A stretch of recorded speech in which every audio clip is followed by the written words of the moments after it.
Hello there! Welcome to the Saroy channel, wherever you are in the world, and so much love to each and every one of you. I do hope you're doing fabulously well.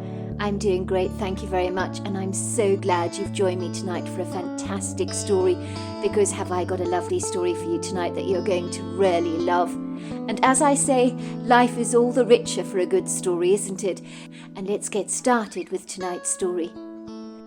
Dear Sarah, and all your lovely listeners, Primrose, known to her friends as Prim, gingerly parked her truck in the open carport, killing the engine. She didn't climb out of her white SUV, not just yet. Instead, she stared at her farmhouse, the Painted Lady, with a wistful, nostalgic longing that tugged at her heartstrings. She felt overwhelmed, her heart heavy, almost as if she was a wild flower being pressed between two very heavy books. It felt as if all the breath in her had been squeezed out of her. These days it would seem there was a perpetual clawing feeling of nausea that built up in the back of her throat, and of late that sick feeling was not abating, but was doggedly hanging around her like a piece of old chewing gum stuck under a classroom desk. Prim knew exactly what this feeling was. She wasn't altogether unfamiliar with it. It had nothing to do with her physical well-being or health. The feeling that Prim was experiencing was dread, a tangible fear of what the future might actually hold for her, the consequential horror of having the life she'd always known and loved pulled away from her under her feet, which was a very real possibility. The family's elegant, proud, and sprawling 18th century farmhouse was known as the Painted Lady. She stood there nonchalantly, contentedly nestled on the land, like she had done so for the last few centuries, obliviously unaware of the grievous choppy turmoil going on in Prim's heart. The Painted Lady was a magnificent farmhouse. Prim loved everything about her, even the creaking floorboards that had been in the house since yesteryear, for the age of this house, in her opinion, had only served to enhance its character. Like a mature cheese, the house appeared to have mellowed and looked even more charmed with the hands of time. Like an old man whose weathered face and all the wrinkles you see show you someone who has really lived and experienced the passage of life, and every line and crease is a road map that has a story to tell. By all accounts, all of Prim's friends said as much. "I feel as if I've gone back to the 18th century, Prim, when I walk into the Painted Lady," she was frequently told by them. "Your house is an absolute gem, a treasured piece of historic perfection that remains undisturbed by current trends." And it was true. Prim had gone to town to ensure that the Painted Lady could have been hand-picked from the 18th century and delivered by a time machine truck, kicking and screaming to the 21st century, perfectly wrapped and preserved in bubble wrap. It helped, of course, that Prim's husband, Harris, known to his friends as Big Bear, because he was over 6'7" and was a well-built man with a kind, gentle demeanour, happened to be very good with his hands and fixing things like a crumbling window pane or a leak in the roof that was as natural as drawing breath for him. But sadly, there were some things that even Big Bear could not fix. It was for this quintessential reason that Prim's heart felt as if it had been placed in a liquidizer to be whizzed up into a pâté that could be served on the illustrious menu at a fancy French restaurant. But now, no doubt, her liver had probably turned into a French pâté like foie gras, but not because she was a duck that had been force-fed fat, but because stress can do no end of damage to the human body. She felt as if she'd turned to jelly from the inside out, and these days she barely recognized the haunted face staring back at her in the bathroom mirror. It was a shock to see how thin, haggard, feeble, waif-like and drawn she'd become, with large bags under her eyes and dark shadows that no amount of makeup could conceal. Prim wondered if you could will a problem away. Just pretend it didn't exist. Wake up the following morning without feeling the impending threat looming over your head like a thunderous, booming headache that would not go away, that poked and jabbed you all day long like a whiny, nagging child, demanding your attention. Prim sighed as she stared at the Painted Lady, with dewy eyes, as if she was looking at a family matriarch, a beloved one at that, lying on her deathbed, with only weeks left to live. Because if Prim left the Painted Lady, it would be like experiencing a death in her family. By all accounts, her beloved home had burrowed its way pertinaciously into her heart from when she was a small girl. If the Painted Lady were in the possession of someone else, Prim knew they would never appreciate, cherish, or value the Painted Lady like she did. The greatest tragedy of all was that this horrifying possibility presented itself as a dreadful reality in her life, reminding her that the life she was enjoying at the moment was hanging on to her by a very short leash, and like a dog in the doggy park, had the dreadful potential to yank its lead from your loose grasp and just bound away. How Prim loved the voluptuous, full-bodied Painted Lady with every single part of her being. Some might say you can't get attached to inanimate objects, but that is not entirely true. In Prim's humble opinion, the family farmhouse was an extension of herself. It lived and breathed like she did. It had a heartbeat and a soul. It carried within its impassioned, buxom walls all the indelible memories of those people that had lived here before. And the unadulterated energy of the house was warm, richly robust and welcoming, as if every time someone had laughed, it only added yet more flavourful, full-bodied warmth to this extraordinary place, that for Prim was like an eiderdown of comfort that swaddled her so reassuringly, like the great big matriarch that she was.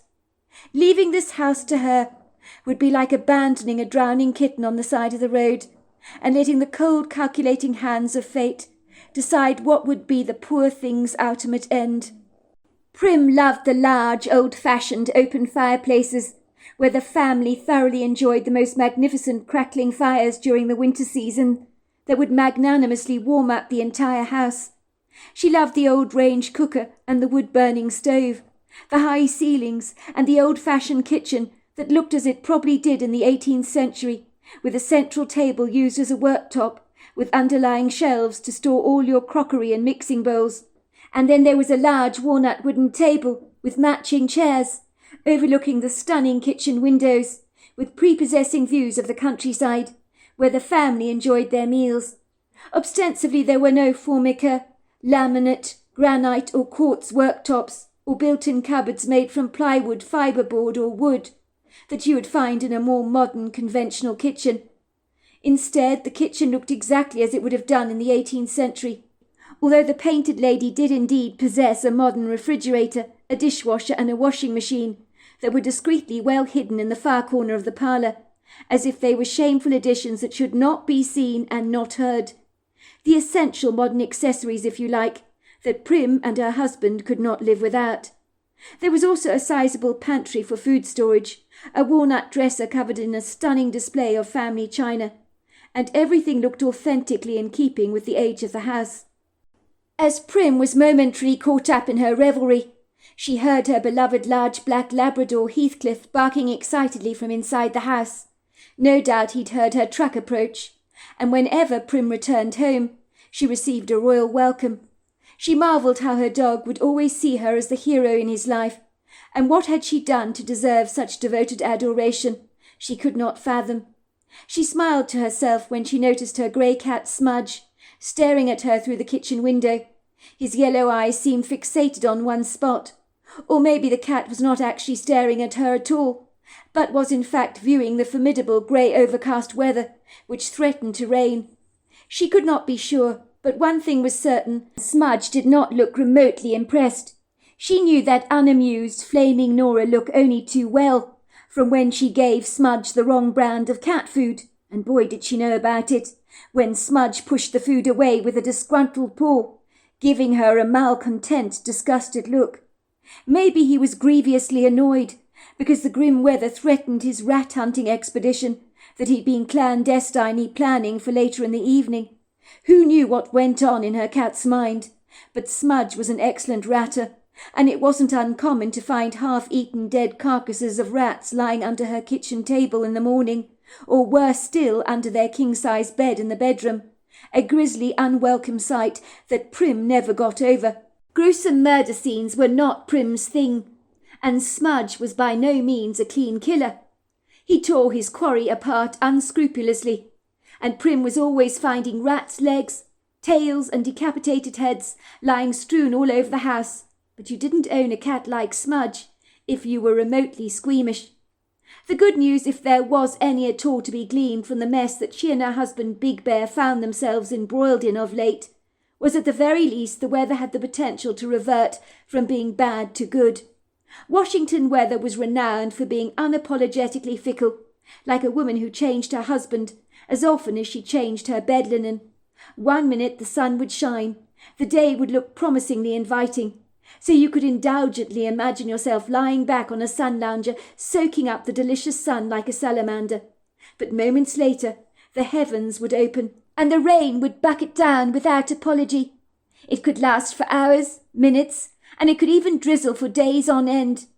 In Washington, nothing was ever set in stone, and even the weather forecasters desperately grappled to get it right. You'd have better luck betting on the horses than the weather.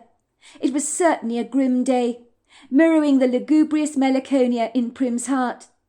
She could see the sky was a gunmetal grey colour, leering down at her like a grumpy, cantankerous old man, and she could hear the bodeful, distant grumbles of thunder.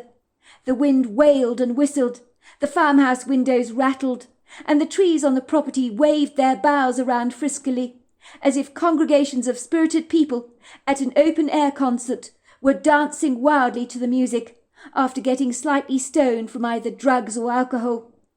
Prim dreaded going into the house. She knew what she would find.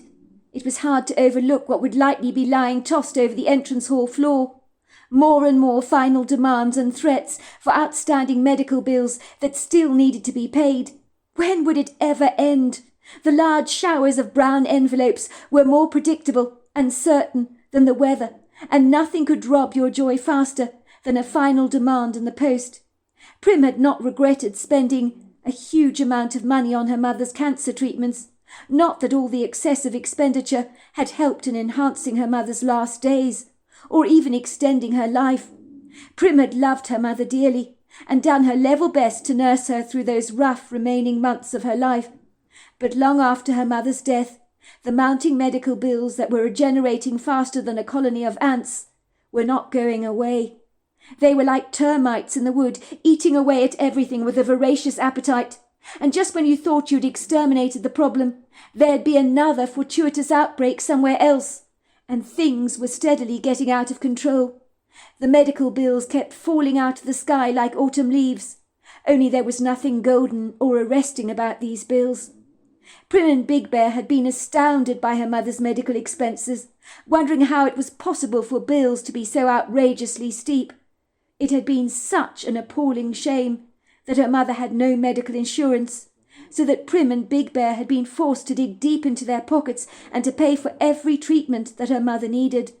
There was only one way out of this mess, and that was to sell up the Painted Lady, and this was something that Prim did not want to do.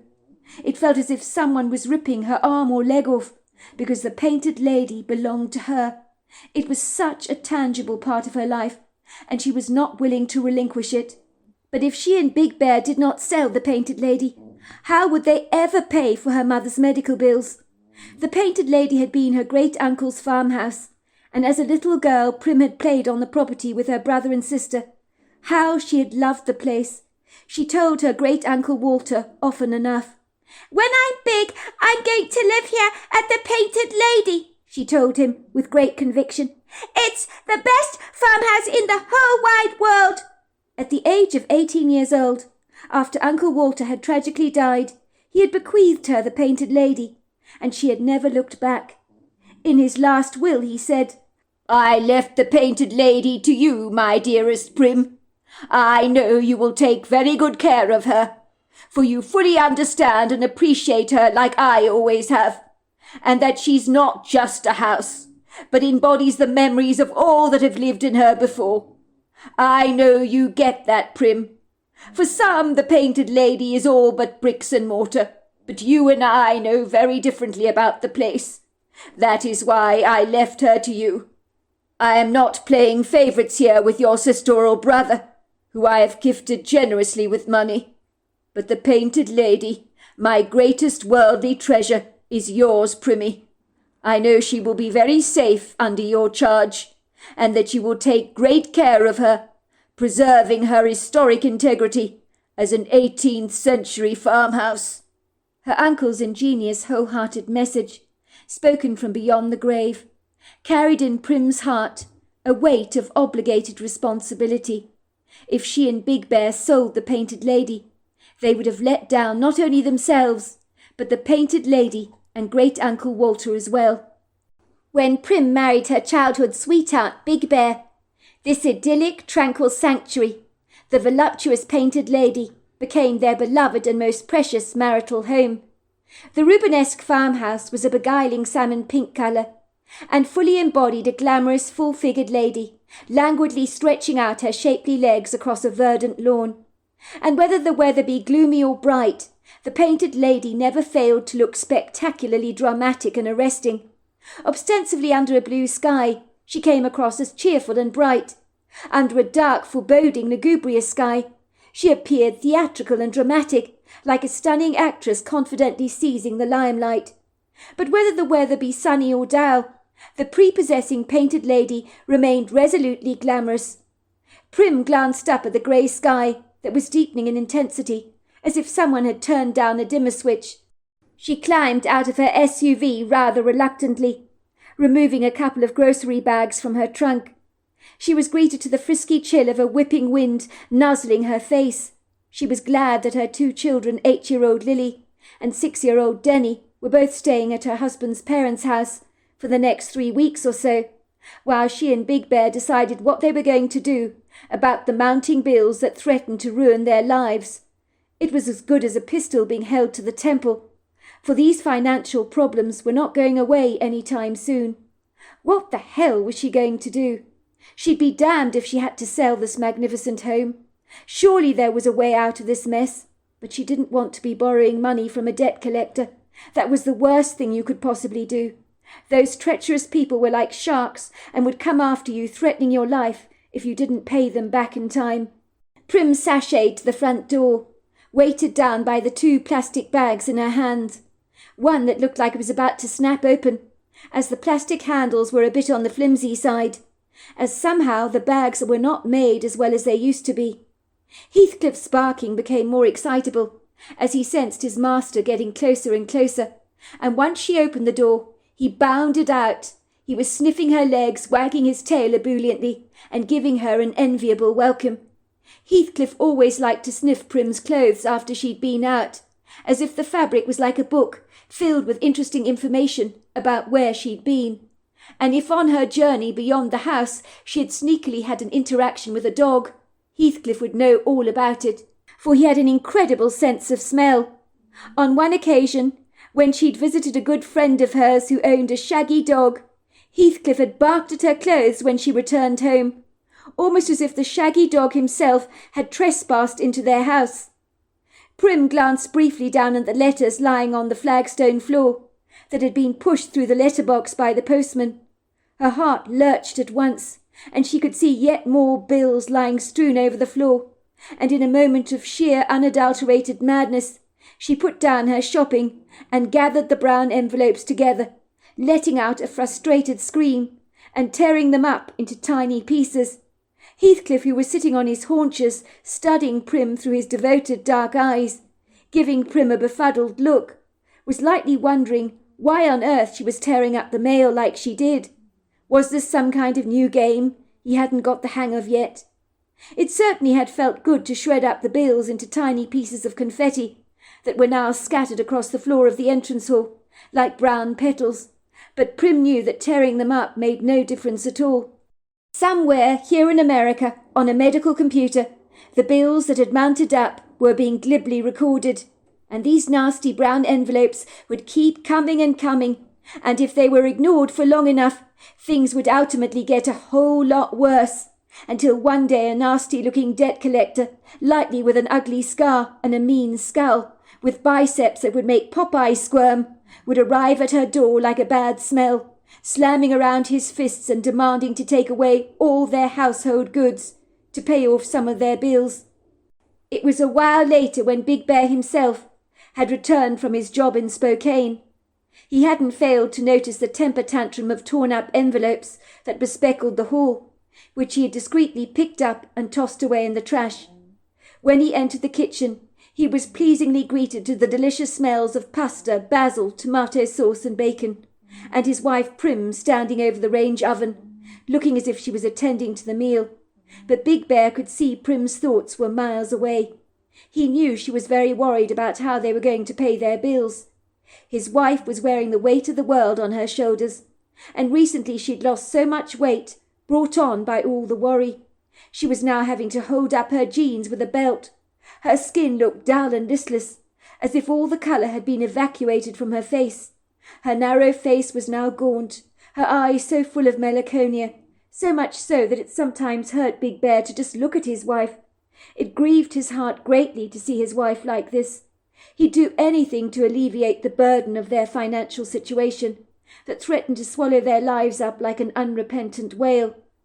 The Painted Lady was the ideal, perfect home to raise a family in, and their 2 children adored life here, because the property was extensively large, boasting fabulous grazing fields that were blissfully ablaze with a kaleidoscope of bewitching wild flowers, stable blocks, outbuildings, and wood groves of tall, lofty trees, where his children loved to play, and now their lives that they had enjoyed for the last 15 years threatened to go up in smoke. Big Bear was powerless to do anything about it, and felt completely defeated by this wretched business that had stolen the smiles from their faces and hijacked the joy in their home. Unbeknown to his wife, he'd asked his parents for a loan, something that his wife was so much against, as Prim was adverse to borrowing money from people, most especially family members. Big Bear was horrified to learn that his own parents, whom he falsely believed were reasonably well off, were up to their ears in debt. His parents' house in Spokane, Washington, now belonged to the bank. So after the couple died, the greedy bank would ultimately seize everything they owned, and this appalling revelation broke his heart in two. It grieved Big Bear that his own parents had weathered the storms of their financial battles and burdens with a stoic courage, and he'd known nothing about it at all, until now, of course. "I'm so sorry, son," his father had said, slapping him affectionately on the back. "You know me and your mother. We'd do anything we could possibly do to help you and your wife out. But we are in as much debt as you are, I'm afraid. It looks like you're going to have to sell the Painted Lady and cut your losses. Be done with it. I'm sure the house is worth a lot of money. It'll help you to settle your debts, I'm sure. I know it's hard to let her go, but sometimes needs must. You have to do what you have to do. I'm sure you can find a smaller place, somewhere here in Spokane, close to where you actually work, and closer to us. I mean, you live an hour away from us. We'd love to be even more hands-on in our grandchildren's lives. You know how Dorothy loves your children." "You don't understand, Dad," said Big Bear. "Prim loves the Painted Lady, as if it's one of her own children. It's going to destroy her to lose the house. It means so much to her. I can't let it happen. I just can't. She also was given the house by her great-uncle Walter, who trusted her to take care of the place. She'd feel she'd let Walter down if she puts it up for sale. I'm very sorry to hear that, son. I really am. But at the end of the day, the Painted Lady is just bricks and mortar, and you need to realize that. You're going to have to let her go. You haven't got a choice in the matter. And as for Prim's great-uncle Walter, I'm quite sure, son, he was a reasonable, agreeable man in life. So he would likely understand that Prim has to sell the Painted Lady in the grim, unfortunate circumstances that you both are facing. I mean, look at me, for example, and your mother. We'd have loved to have left you a nest egg after we died, but it's not to be. That has aggrieved our hearts most greatly. But it is what it is. It's a dog-eat-dog world out there, son. Nobody ever said it was fair. Life isn't fair. Some people come here and have it so good. Never had to worry about money a day in their lives. It's like everything they touch turns to gold. It's as if money drops down from them like manna from heaven. But others struggle like we have done all our lives. But I remind myself that there are people out there a whole lot worse off than we are. So I've learned to have an attitude of gratitude, to be grateful for everything I have. We have our health, 2 beautiful grandchildren, and we have a great son in you, Big Bear. So what more could a man ever ask for? We have to keep swimming, otherwise you drown. You do what you need to do to survive, and sometimes you don't have choices, son. Big Bear winced as he thought about his melancholic conversation with his father. Something smells jolly good in here, he said, coming over to his wife and planting an affectionate kiss on Prim's forehead.